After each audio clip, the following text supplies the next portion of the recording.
Kali ini dalam mata kuliah statistika kita akan membahas mengenai probabilitas atau peluang.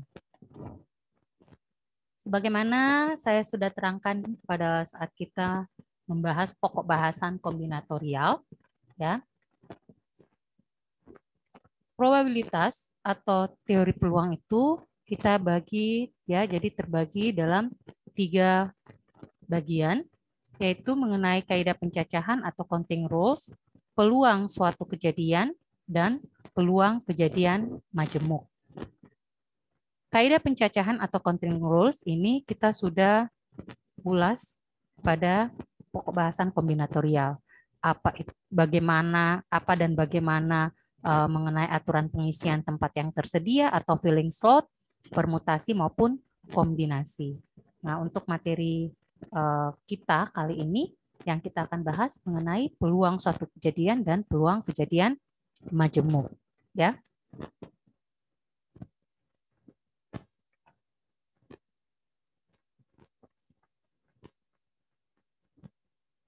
Nah, latar belakang kenapa kita membahas mengenai peluang adalah sebagai berikut, ya.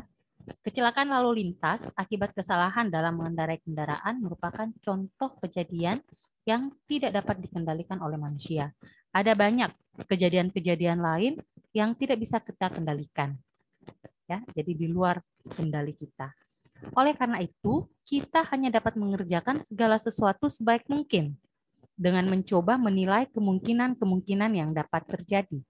Setiap kali kita memikirkan kejadian yang hasilnya di luar pengaruh kita, secara otomatis kita menaksir peluangnya. Ya, jadi kejadian-kejadian yang hasilnya di luar pengaruh kita, kejadian-kejadian yang tidak dapat dikendalikan oleh kita, ya manusia. Nah, kita perlu memikirkan peluangnya supaya apa? Supaya kita dapat meminimalisir kemungkinan terburuk dari kejadian tersebut.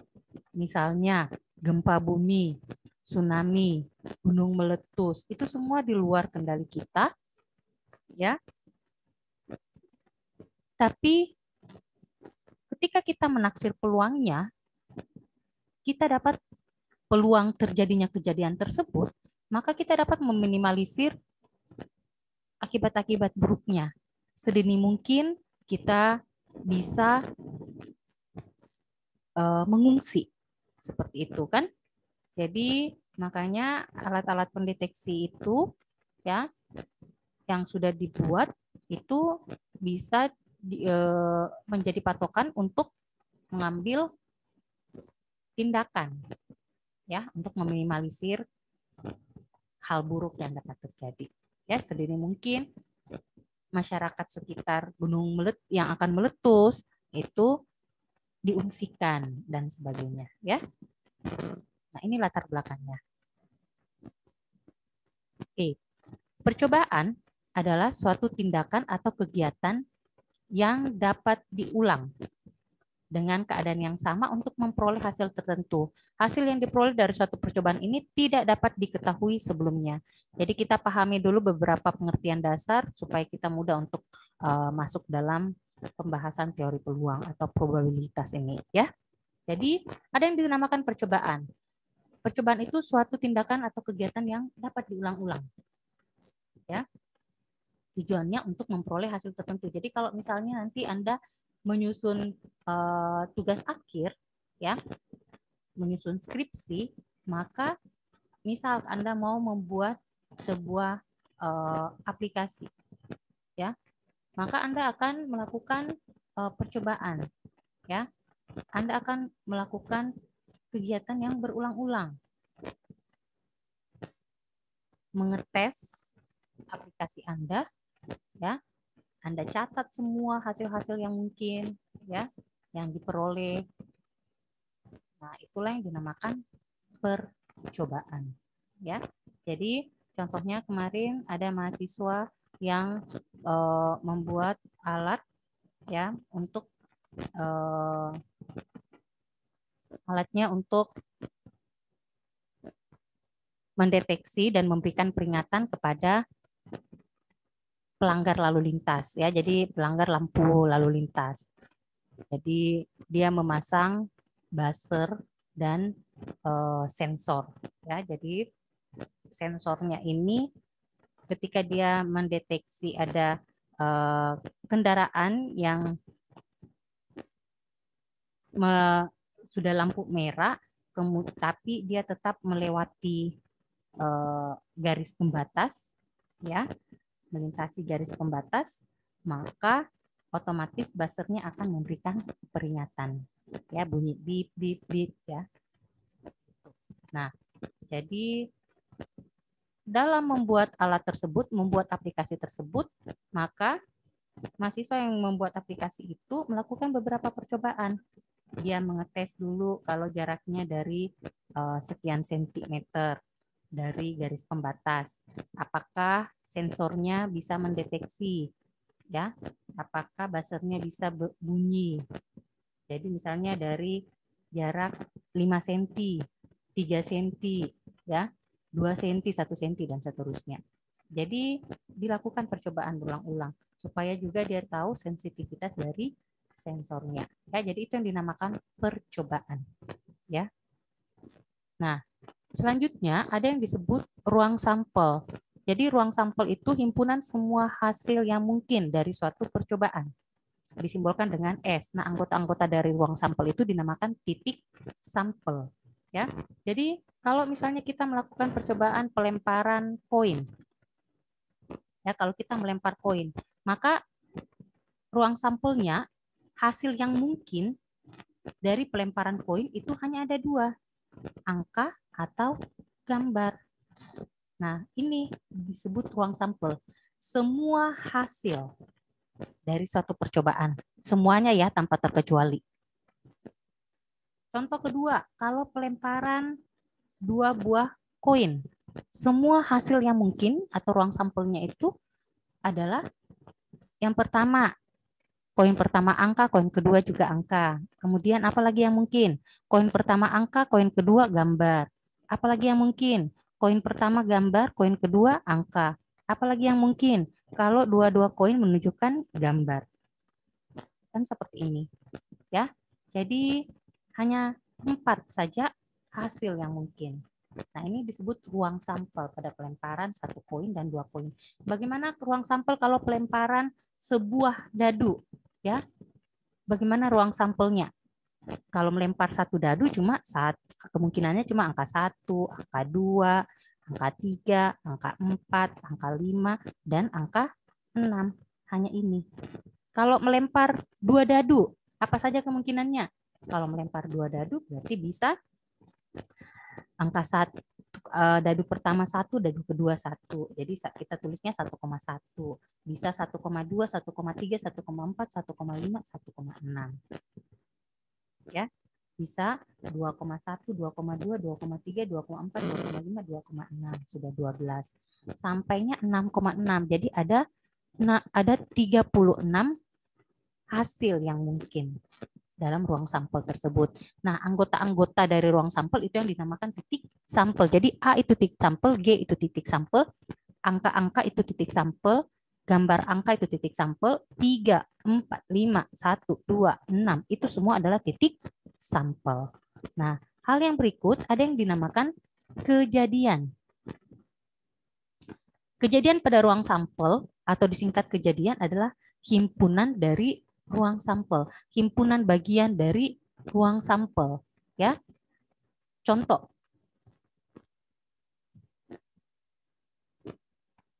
Kejadian munculnya paling sedikit 1 angka pada pelemparan 2 koin. Paling sedikit 1 angka. Jadi kejadian A adalah kejadian pelemparan 2 buah koin yang hasilnya paling sedikit 1 angka.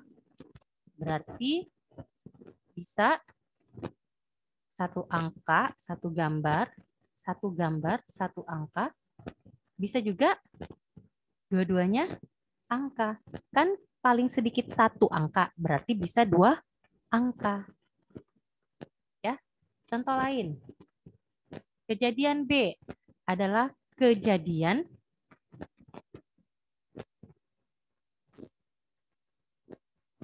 munculnya angka bilangan ganjil pada pelemparan sebuah dadu. Berarti apa saja? 1, 3, dan 5.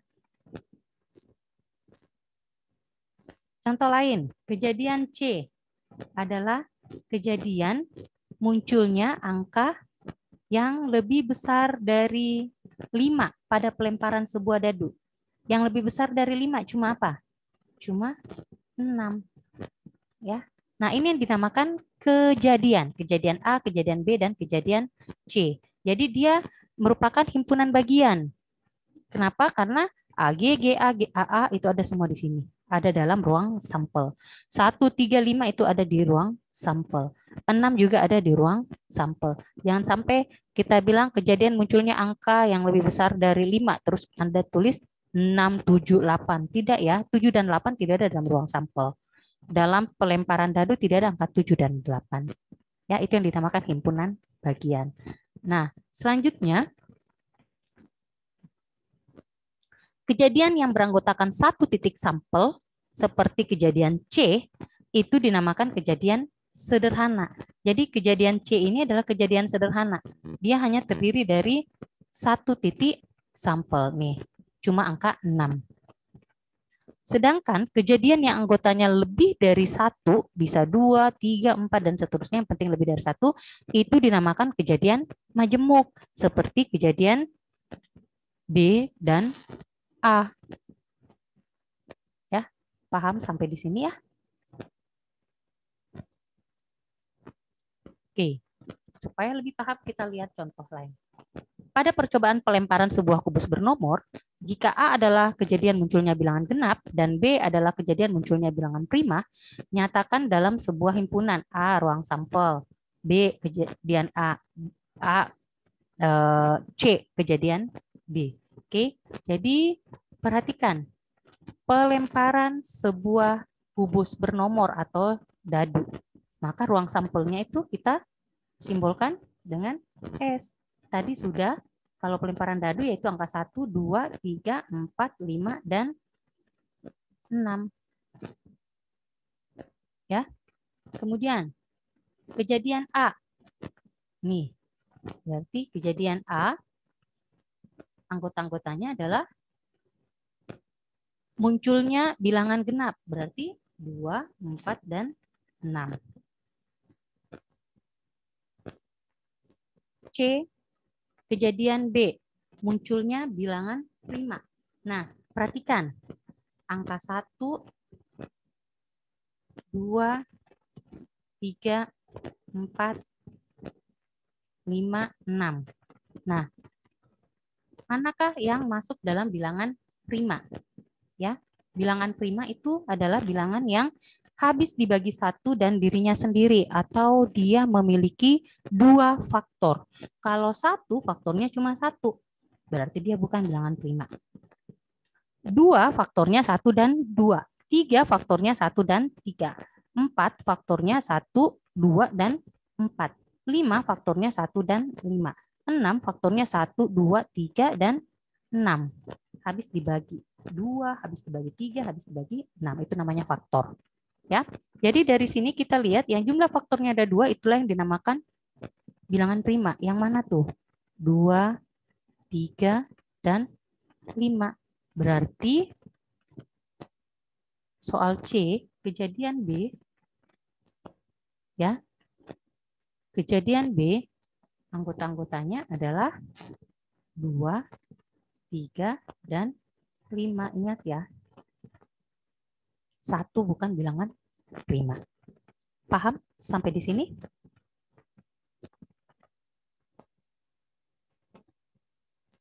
Oke, ini ya jawabannya.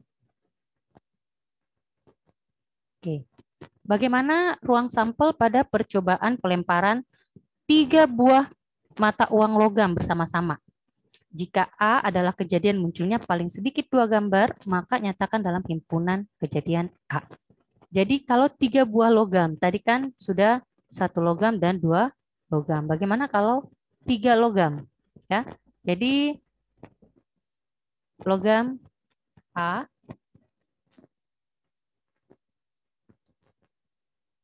logam pertama bisa muncul angka atau gambar, ya. Logam pertama bisa muncul angka atau gambar.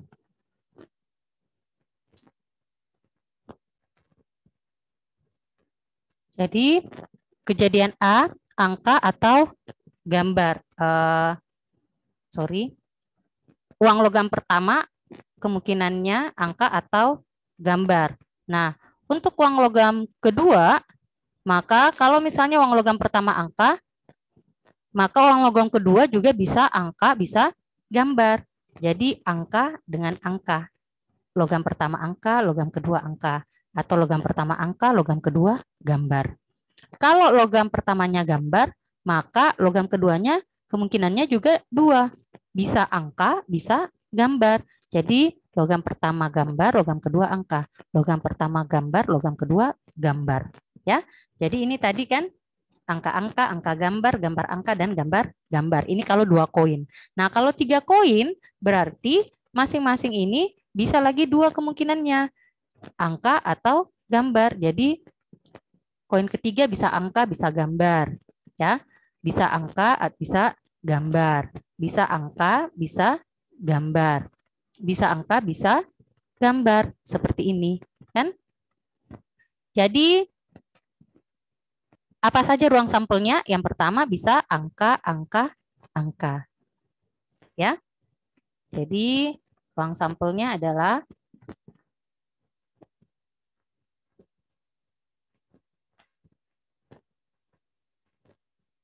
angka, angka, angka. Nah, kemudian apa lagi?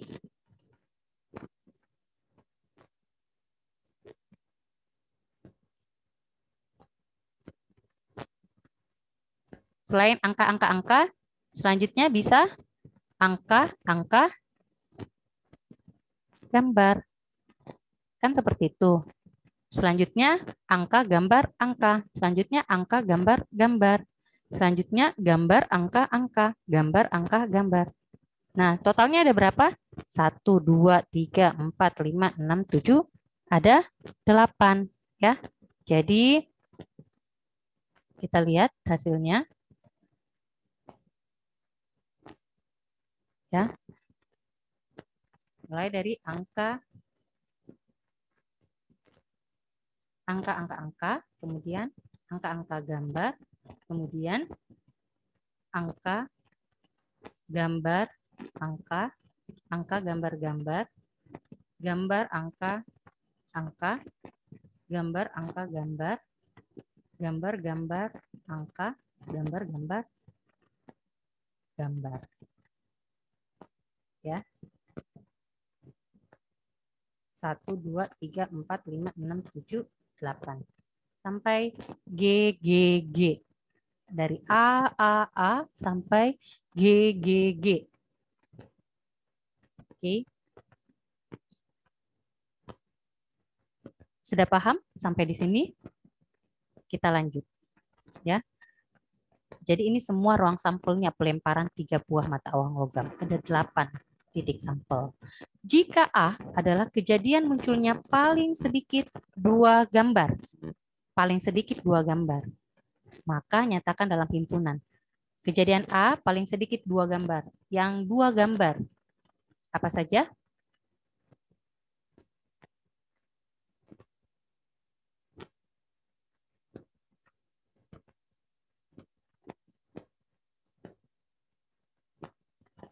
Di sini tidak ada gambar. Di sini cuma 1 gambar. Ini juga 1 gambar.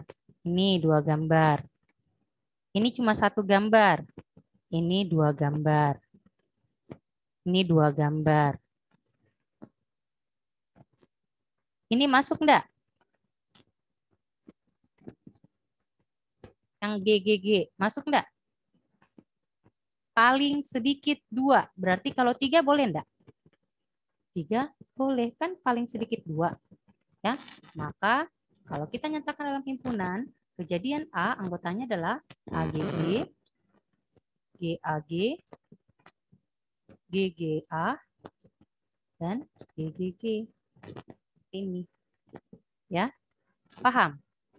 Nah, kalau kita sebutkan jumlah anggotanya, simbolnya itu adalah, jadi banyaknya titik sampel atau banyak anggotanya itu kita simbolkan NA, banyaknya anggota A, nomina A.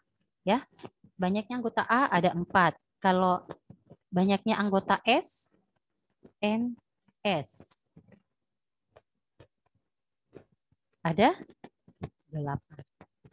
Ya, jadi NA ada 4, NS ada 8. Ya.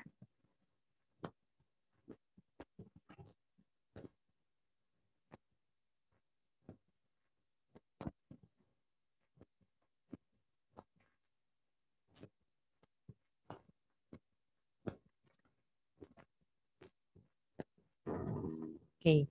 Sekarang kita masuk apa itu peluang. Misalkan S adalah ruang sampel dari satu percobaan, ya, dan A itu tadi kejadian, maka peluang kejadian A itu simbolnya seperti ini. P dalam kurung A, peluang kejadian A. P dalam kurung B berarti peluang kejadian B. P dalam kurung A atau peluang kejadian A adalah banyaknya anggota A dibagi banyaknya S. Jadi contoh kita yang tadi, pada pelemparan ini tadi, uang logam, ya, NA-nya 4, NS-nya 8. Maka peluang A-nya berapa?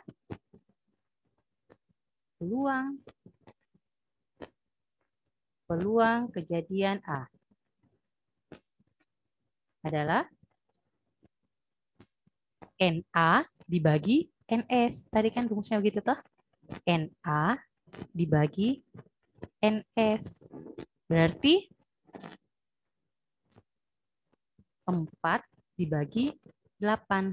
Atau kita bisa singkat 4, sederhanakan 4 bagi 4, 1, 8 bagi 4, 2. 1/2 atau 0,5. Inilah peluang kejadian A. Ya. Kita lihat contoh lain. Pada pelemparan sebuah kubus bernomor, tentukan peluang kejadian munculnya angka kelipatan 2, peluang kejadian muncul angka 6. Ya. Jadi ingat S-nya, ya, ruang sampelnya sebuah kubus angka 1 sampai 6. Berarti NS-nya banyaknya anggota sampelnya itu ada 6. Ya. Nah, peluang kejadian munculnya angka kelipatan 2. Kelipatan 2 itu berarti 2, 4, dan 6. Berarti ada berapa? Ada 3 nih. Ya. Jadi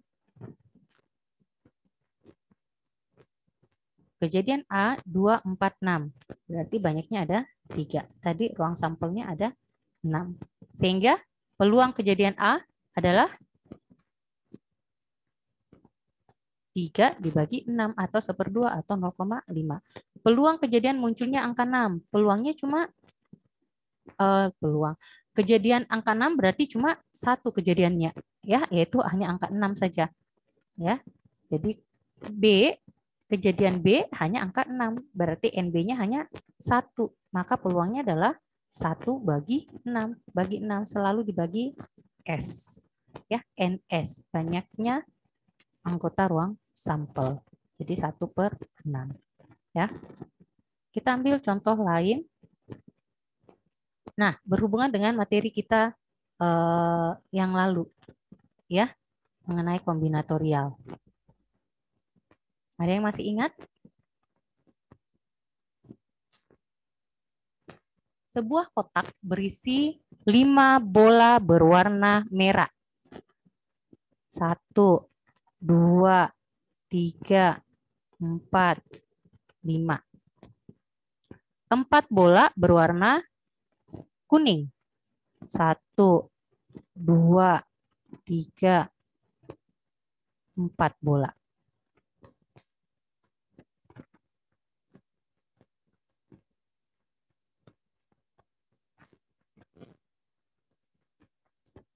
Kemudian 3 bola berwarna biru.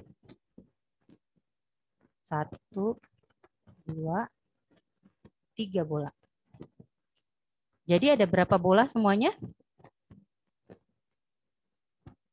Semuanya ada 12 bola.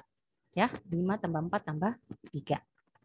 Jika 3 bola diambil sekaligus, dari 12 bola yang diambil 3 bola. Tentukan peluang terambilnya. A, 3 bola semuanya berwarna merah. B, 2 bola berwarna merah, 1 bola berwarna kuning. C, 2 bola berwarna biru, 1 bola warna merah. D, 3 bola warnanya berbeda semua. Oke, kita lihat yang A dulu. 3 bola berwarna merah. Nah, sebelum kita cari kejadian A-nya, kita lihat dulu keseluruhan hasil yang mungkin. Ya, jadi sampelnya dulu kita cari. Oke. Jadi banyaknya sampel, kalau ada yang masih ingat.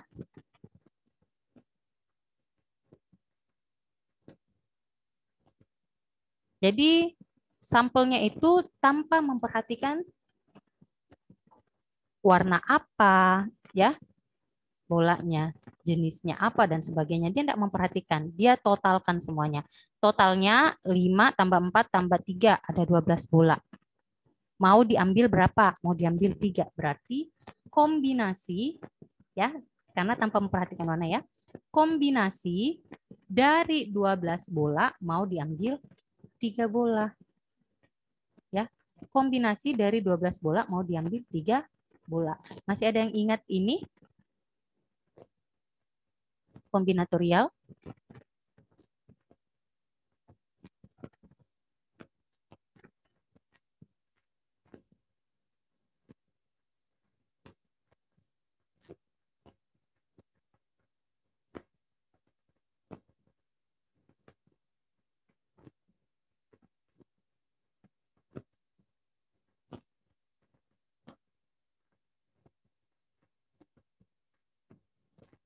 Oke, ya. Jadi kombinasi 12,3 berarti n faktorial 12 faktorial dibagi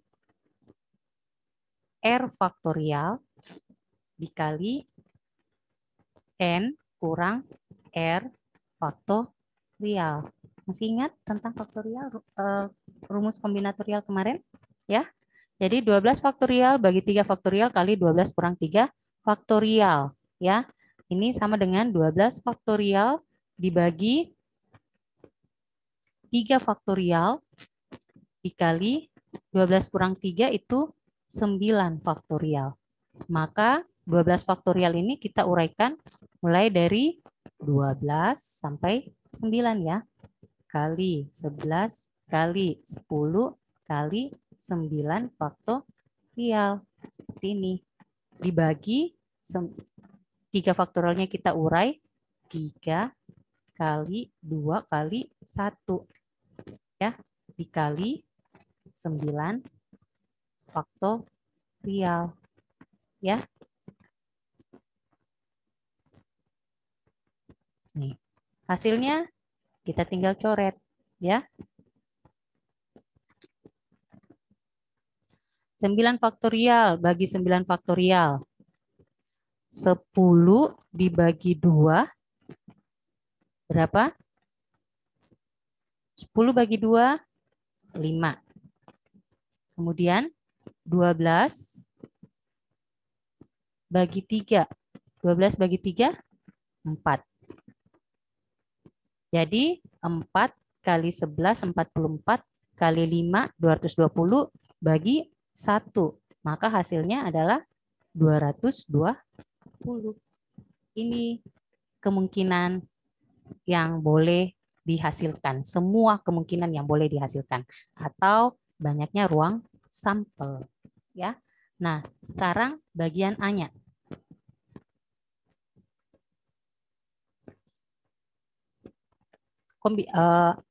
Kalau yang terpilih, 3 bola yang terpilih diambil itu semuanya berwarna merah.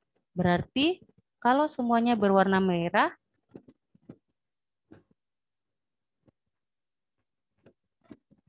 NA ya.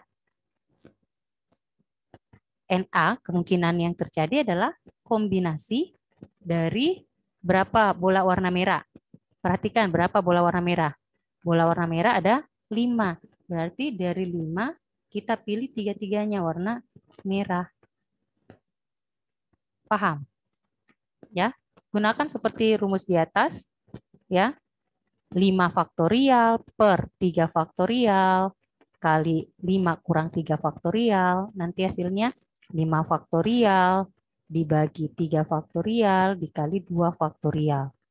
Ya, 5 faktorial diuraikan sampai 3 faktorial, nanti dicoret 3 faktorialnya ya. Nanti tinggal didapatkan 5 kali 4 dibagi 2 ya.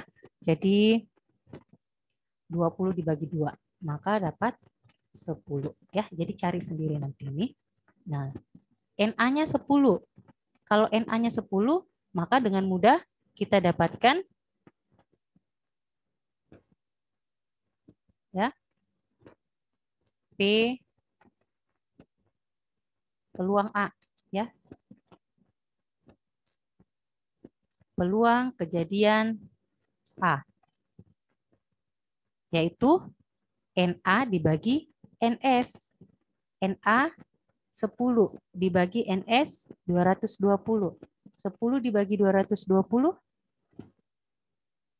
masing-masing habis nolnya, dicoret. 10 bagi 10 1, 220 bagi 10 22. 1/22. Paham ini? Sekarang kita lihat soal B-nya ya. NB. 2 bola warna merah dan 1 bola warna kuning. 2 bola warna merah dipilih dari berapa bola? 5 bola warna merah. Berarti kombinasi dari 5 kita pilih 2. Terus kita kalikan. Kenapa kali? Ini dan. Kalau dan itu berarti dikali. Kombinasi 1 bola warna kuning. Dipilih dari berapa warna kuning? 4. Berarti 4,1. Ya. 5,2 itu 10. 4,1 itu nanti kalian hitung 4. Berarti 10 kali 4, 40. Ya. Nah, kita peroleh PB.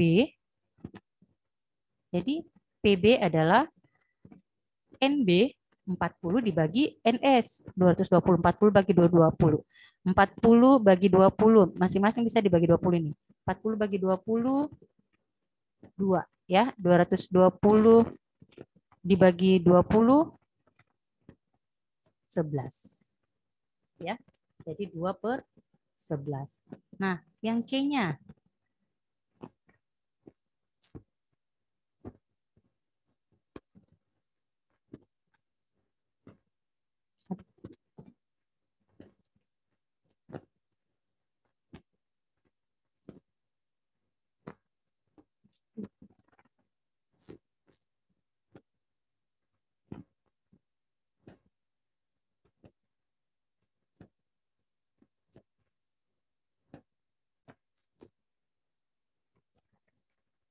ya. Sekarang NC-nya.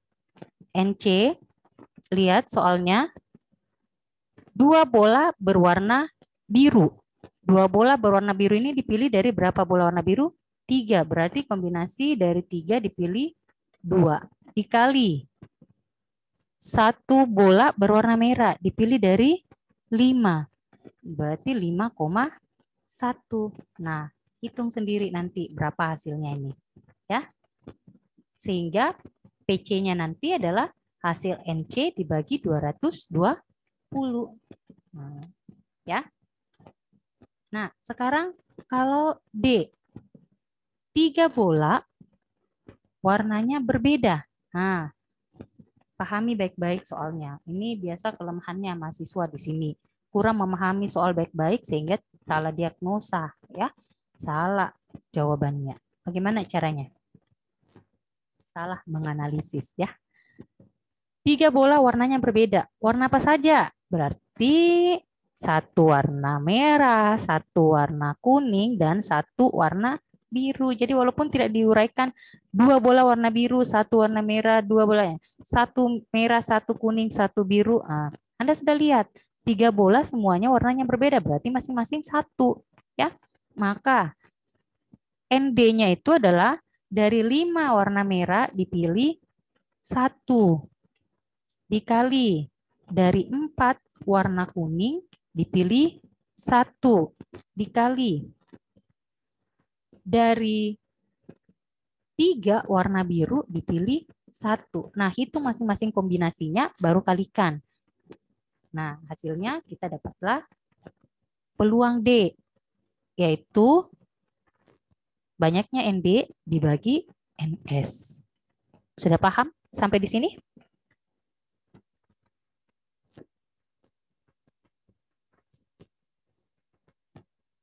Oke, ini jawabannya ya. Nah, kita ambil contoh lain. Dari 7 orang pria, ingat ya, kalau NS itu berarti tidak memperhatikan warna, termasuk tidak memperhatikan jenis kelamin dulu. Kalau NS, peluang, NS itu semua hasil percobaan, ya, semuanya tanpa terkecuali. Dari 7 orang pria dan 5 orang wanita, berarti ada berapa semua orang? 7 pria, 5 wanita, berarti 12. Akan dipilih 4. Ya, akan dipilih 4. Sehingga kita peroleh NS-nya bagaimana? Kombinasi dari 12 orang mau dipilih 4. Kan begitu. Ya. Jadi hitung ini berapa.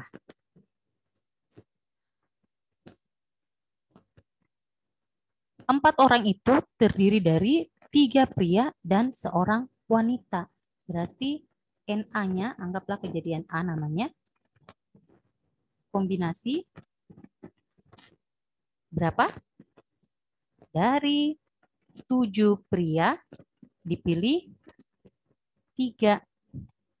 Kemudian dikali kombinasi dari 5 wanita. Berapa wanita yang dipilih? 3 pria, 1 nih, seorang wanita. 3 pria dan seorang wanita.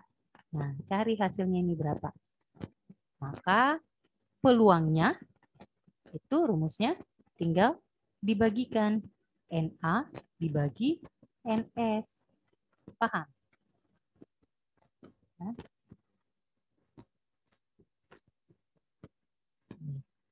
Ya, NA dibagi NS. Nah, perhatikan nilai peluang itu kalau tadi Anda lihat, perhatikan nilai-nilainya. Nilai peluang itu selalu hanya antara 0 sampai 1.